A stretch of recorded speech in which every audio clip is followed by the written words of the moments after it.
ambaye ametupa siku nyingine ya leo, siku ya ushindi ambayo tunashangilia kuvuka kwake Yesu Kristo. Na tumekuwa na siku tatu nzuri tukiongea habari hizi za ushindi wa damu ya Yesu kwenye vita ya kiroho. Na tumekuwa tukipita kwenye maeneo mengi na tulikuwa tukiongozwa na neno la Mungu kutoka kwenye kitabu kile cha Ufunuo sura ile ya 12 mstari ule wa 11. Neno la Mungu linasema, na wakamshinda kwa damu ya mwana kondoo na kwa neno la ushuhuda. Katikati ya mistari hii tumepita kwenye maeneo mengi, lakini tumeiangalia damu ya Yesu namna ilivyo na nguvu, na damu hii sivyolinganishwa na damu iwayo yoyote. Na kwa sababu ya damu hii ndio maana tunaweza kushinda tu kupitia damu hii. Lakini kwa nini damu inatupa ushindi? Kwa sababu haifanani na damu ya mnyama yeyote, haifanani na damu ya kondoo au mwana kondoo aliyekuwa anachinjwa na wana wa Israeli kwa ajili ya ondoleo la dhambi. Lakini tukaona kwamba Mungu alipomuumba Adamu na Hawa akaweka pale kwenye bustani ya Edeni, walipotenda dhambi, na wakati Mungu anatoa na kuachilia adhabu kwa watu tofauti, moja ya adhabu aliyoitoa kwa nyoka akasema, nitaweka uadui kati yako na uzao wa mwanamke. Bwana Yesu asifiwe. Lakini tukaona namna ambavyo kuzimu imetengenezwa, au ufalme ule wa giza namna ambavyo upo, na tukapita kwenye hayo maeneo, tukaona namna ambavyo shetani aliposhindwa kwenye ile vita kule mbinguni na akatupwa duniani, akaenda kuzimu akatengeneza enzi ya kwake. Kwa hiyo wale ambao tumetembea kwa siku hizi tatu lakini jana tukaanza kuangalia namna ambavyo damu ya Yesu inaweza kuingia kwenye vita ya kiroho. Na jana tukaachia point moja, na hii point ambayo tumeizungumza jana, tulizungumza namna ambavyo damu ya Yesu Kristo inaweza kutushindia kwenye hati za mashtaka, na tuliongozwa na neno la kutoka kitabu cha Wakolosai sura ya 2 mstari wa 14 mpaka wa 15. Tukaona namna ambavyo damu ya Yesu inatushindia kwenye haki zetu za mashtaka. Sasa leo tusogee kidogo, na nataka nitumie dakika chache sana, na hiki ndicho ambacho Mungu anatamani akiseme kwetu. Na leo tunaenda kuiangalia damu ya Yesu namna inavyoweza kutushindia kwenye kufanya hukumu juu ya miungu. Wewe unayeandika kwamba damu ya Yesu inafanya hukumu,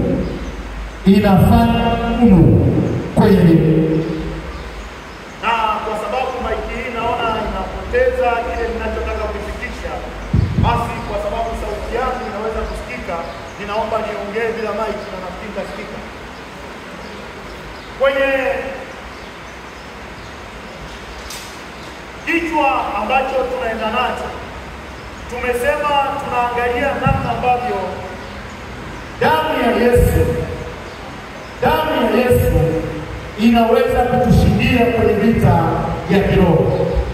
Kwa hiyo tumeangalia, nimesema kwenye siku ya jana, tulikuwa tunaangalia namna ambavyo ulimwengu wa giza kwenye hiyo mamlaka na kwenye hiyo ngome kutoka kwenye viti vya enzi vya Ibilisi, namna ambavyo haki za mashtaka huwa zinatengenezwa.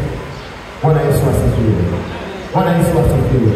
Na tukaangalia namna ambavyo hizi haki za mashtaka zinaweza kumpeleka mtu kwenye gereza na akajikuta napita kwenye mateso katikati ya ulimwengu huu, na inawezekana akawa kwenye hayo mateso na kwenye hilo gereza hata yeye mwenyewe kutokujua. Lakini nikasema leo tunataka tuiangalie damu ya Yesu namna ambavyo inafanya hukumu juu ya miungu. na tutaongozwa na maneno ya Mungu kutoka kitabu cha Kutoka sura ile ya 12 mstari wa 13 mpaka mstari wa 11 mpaka mstari wa 13. Kitabu cha Kutoka, kitabu cha Musa cha Kutoka sura ile ya 12 mstari wa 11 mpaka mstari ule wa 13.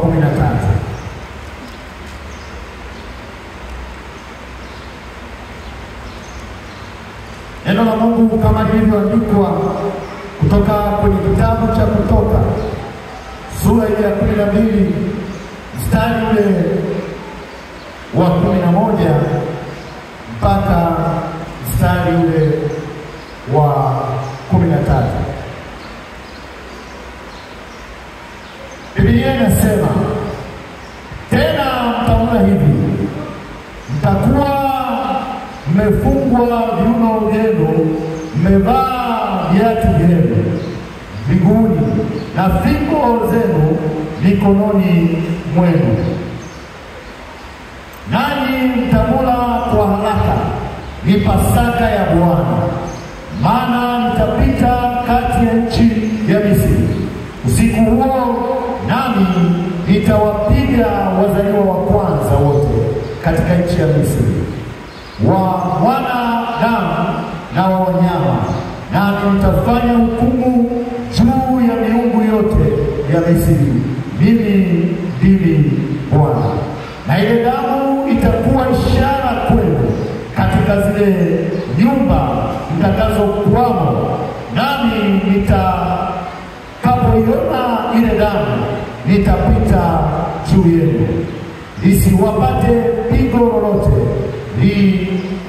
likawaharibu nitakapoipiga nchi ya Misri. Bwana Yesu asifiwe. Bwana asifiwe. Amen. Mistari niliyoisoma ni habari ya wana wa Israeli. Wasomaji wa Biblia tunaelewa vizuri namna ambavyo safari ya ukombozi wa taifa la Israeli waliokaa kwenye nchi ya utumwa kule Misri zaidi ya miaka 400 kwa sababu ya kuingia kwenye nchi, na kwa sababu ilikuwa ni ahadi ya Mungu aliyokuwa ameiweka, amemwapia Ibrahimu baba yao kwamba uzao wako utaingia kwenye nchi ya Misri, na ukishafika kwenye nchi ya Misri utakaa kwa miaka 400, lakini baada ya miaka hiyo 400 nitawatoa uzao wako kutoka kwenye nchi ya utumwa, nitawaleta hapa Kanaani. Wakati Mungu anaongea na Ibrahimu, alikuwa yuko kwenye eneo hili la Kanaani, ambapo ndipo penye urithi wa taifa la wana wa Israeli. Lakini wakati huo wana wa Israeli walikuwa bado hawako, na wakaingia kwenye nchi ya utumwa. Na walipoingia kwenye nchi ya utumwa, ilipofika miaka ile 400 ambayo Mungu alikuwa ameipanga kwa ajili ya ukombozi wa wana wa Israeli kutoka kwenye lile taifa la Misri, ambapo walikaa kama watumwa wakiwatumikia wa Misri, Mungu akaandaa utaratibu mzuri. Bwana Yesu asifiwe. Bwana Yesu asifiwe. Na katikati ya utaratibu aliyouandaa, moja ya kitu alichoanza ukiandaa ni kumwandaa Musa kwa ajili ya kulikomboa taifa hili la wana wa Israeli. Na alipoingia kumwandaa Musa, akampa maelekezo yote namna atakavyoingia kwenda kwa Farao, ili ile ahadi ya Mungu ambayo aliweka kwamba hao watu watakaa kwenye nchi ya utumwa kwa miaka 400, lakini baada ya miaka hii 400 nitawatoa kutoka kwenye utumwa. Lakini Biblia iko wazi kwamba moyo wa Farao ulikuwa mgumu. Moyo wa Farao haukuweza kuachilia wana wa Israeli kwa wakati, na katikati ya safari ya kuwakomboa wana wa Israeli palikuwa na mapigo na hatua za mapigo kwa taifa la Misri. Mungu akaandaa mapigo mengi na akayaleta kwa ajili ya taifa hili, na lengo lake ni kutaka kupeleka ujumbe kwamba wakati ambao watu hao wameishi kwenye nchi ya Bwana Yesu asifiwe. Na kwamba wakati huu umetosha. Lakini katikati ya mapigo haya yote, kwa sababu sitaki kuzungumza sana hapa, nataka tuongee namna ambavyo damu ya Yesu inaweza ikatusaidia, ikatuwezesha kufanya hukumu juu ya miungu. Bwana Yesu asifiwe. Bwana Yesu asifiwe. Kwa hiyo kwenye mistari hii tuliyosoma, Mungu akatoa mapigo kwa watu wa Misri. Mapigo haya yalitembea, walianza na chawa, wakati mwingine maji yakabadilika kuwa damu, wakati mwingine chawa akawa kama mchanga kwenye taifa la wana wa Israeli, kwenye taifa la Misri. Wakapigwa mapigo yote waliopigwa, lakini Mungu hakuona kwamba moyo wa Farao uko tayari kuachia hawa watu watoke kwenye utumwa. Bwana Yesu asifiwe. Bwana Yesu asifiwe. Kama ambavyo katikati ya maisha ya leo, kama nilivyokuwa naongea tangu jana na juzi, kwamba kuna watu wako kwenye gereza, wapo kwenye utumwa, wapo kwenye mateso. Yamkini Mungu ameandaa taratibu na njia nyingi za kuwatoa kwenye hilo gereza, lakini hizi njia nyingi ambazo Mungu ameziweka, bado watu hao wako utumwani. Bwana Yesu asifiwe. Bwana Yesu asifiwe.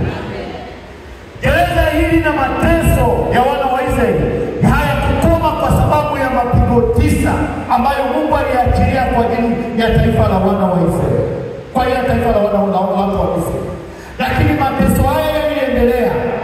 Mungu akaona kitu pekee ambacho kinaweza kuwatoa wana wa Israeli kutoka kwenye utumwa wa mikono ya Misri ni damu ya mwana kondoo peke yake. Haleluya, kanisa la Mungu. Amen. Damu ya mwana kondoo iliyochinjwa kwenye ule usiku, pigo la 10 kwa taifa la watu wa Misri kwa ajili ya kuachia watoto wa Mungu watoke kwenye ile taifa.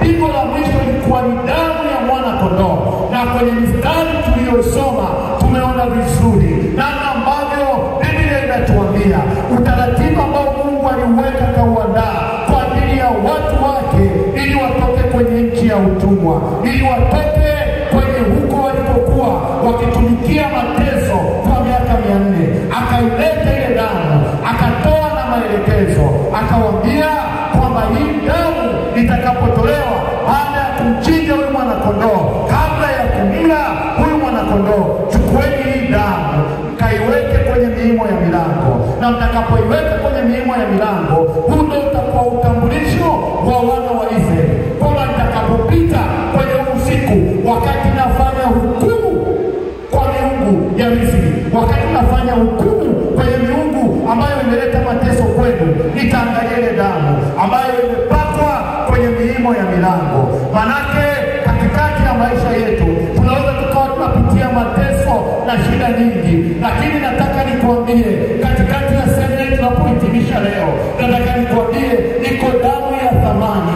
Wale ambao tumeanza nao semina hiyo, wakati tunaanza tumesema ziko damu nyingi, na pale kwenye hekalu la Yerusalemu walitengenezwa hata utaratibu wa wale njiwa ambao walikuwa wakichinjwa kwenye ile hekalu, na damu yake ikawekwa kwa ajili ya ondoleo la dhambi. Lakini nataka nikuambie, Pasaka wetu Yesu Kristo ametoa damu ya thamani isiyofanana na damu iwayo yoyote.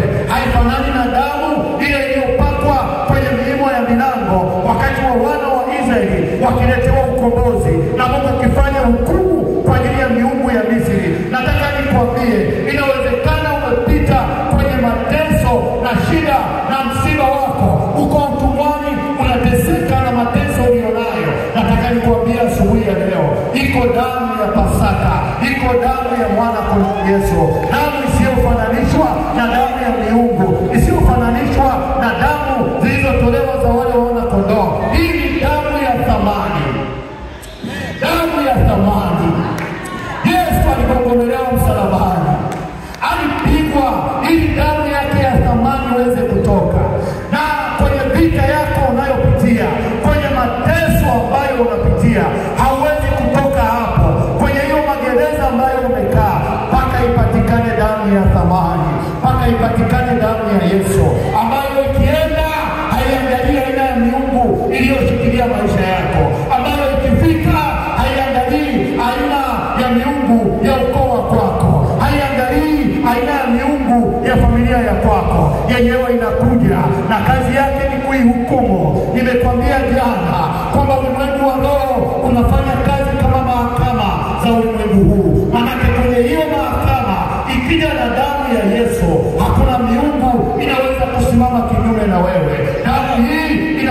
hukumu. Inapokuja na hukumu, kazi yake ya kwanza inalipa deni, inalipa deni. Ikilipa ile deni, manake kama iko sadaka iliyotolewa kwenye miungu ya familia ya kwako na ikasema maneno ambayo yametengeneza msiba wa kwako, yametengeneza shida ya kwako, ikija damu ya Yesu wa thamani, ikija damu ya Yesu inakuja inalipa deni, na ikisha lipa deni inatangaza ukombozi kwako. Ukitambua nguvu iliyoko kwenye damu ya Yesu, hautapambana mwenyewe. Nataka itumie damu ya Yesu ikushindie kwenye maisha yako, ikushindie kwenye kazi yako, ikushindie kwenye afya yako, ikushindie kwenye uzao wako. Hawezi kushinda mwenyewe isipokuwepo damu ya Yesu. Damu hii yenye thamani ambayo sadaka yake iliyotolewa haifanani na sadaka yoyote, haifanani na sadaka yoyote. Waliokuwepo juzi nikawaambia namna ambavyo ulimwengu wa giza unafanya kazi. Maana kama ni sadaka unazozitoa hazifanani na sadaka zinazotolewa kwenye ulimwengu wa giza. Wao wanatoa sadaka kubwa kuliko unayoitoa, lakini hauwezi kushinda kwenye hiyo vita, kwa sababu ulimwengu wa giza na zile madhabahu na ile miungu ikitaka kushughulika na wewe inatumia sadaka, inaenda kutoa na sadaka. Nataka nikwambie, ukijua thamani ya sadaka aliyoitoa Yesu Kristo pale msalabani, ile damu ya thamani alipogongomelewa, hiyo ndio ambayo inaweza kushinda sadaka zote. Hata ingekuwa sadaka iliyokubwa sana, hata ingekuwa ni kafara iliyokubwa sana, haipiti damu ya Yesu, haipiti damu ya Kalvari, haipiti damu hiyo. Hiyo damu ndio nataka nikwambie leo kwamba ukijua hiyo damu, ukaitumia hiyo damu, hakuna vita inaweza kushinda, hakuna magereza unaweza ukaendelea kukaa. Tunataka tuondoke kwenye hiyo magereza. Magereza yako ni nini? Inawezekana unajua mahali unapopitia, ni kwenye uchumi wako unajua unapopitia, ni kwenye afya yako unajua unapopitia. Nataka nikwambie, iko damu ya Yesu inayoweza kuhukumu hiyo miungu. Iko damu ya Yesu inayoweza kuingia mahali popote ambapo pameshindikana kuingia na miungu ya namna yote, ambapo pameshindikana kuingia na sadaka za kawaida. Hii sadaka ya damu ya Yesu ukiibeba ukaingia nayo, inaweza kukuvusha, inaweza kupeleka kwenye Kanani yako, inaweza kupeleka kwenye kusudi la Mungu. Nataka utambue asubuhi ya leo, vita tulio nayo katikati ya ulimwengu huu ni kubwa, na hatuwezi kushinda vita hii ya kiroho kama hatujatambua thamani hii ya damu ya Yesu. Mungu atuwezeshe kushinda kwenye vita. Naomba usimame.